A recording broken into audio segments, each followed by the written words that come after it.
Tinalo na ako nung hayop na to eh. Anong pakiramdam? Na yung freestyle ko na third round yung nag-viral. My gosh!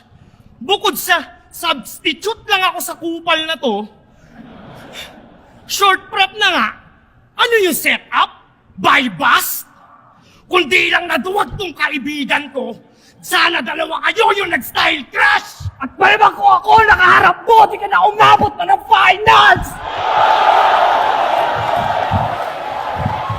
Ilang beses ginawang black sheep, in-outcast sa pilit nyo sa aming pambabaon. Ilang beses sinabutahe sa may flip-top pero si Invictus pa rin yung nagkampiyon. Wala nang bano sa gapo, nagbago na ihip ng hangin at panahon.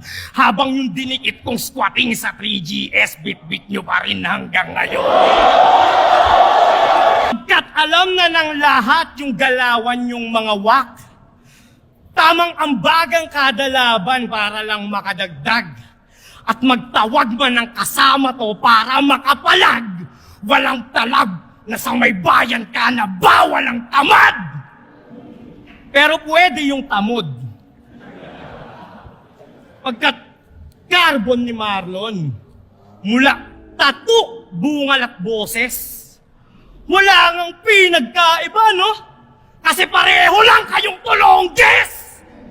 Kaya ba't tamod kaharap ko? Halatang takot panay takbo! Kung siya sumagot sa tawag ko, tsak yung panot makakalbo!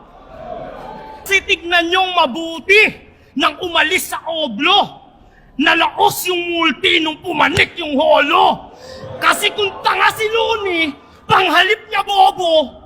At kung panghalip ka, ba't ako ang pumalit sa trono? Tama? Bagong hari ng tugma!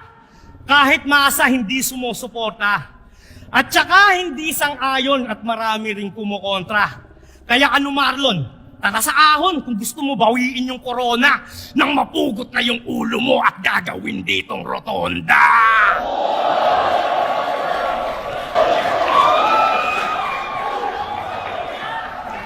Kaya bumulong ba konsensya? Patumbahin niyang nagsisikap? Solusyon sa problema? Unahin niyang mahihirap. Patayin niyang wak na rapper para masabi ng harapan. Tanggalin niyang mga squatter, ganyan ang matira mayaman.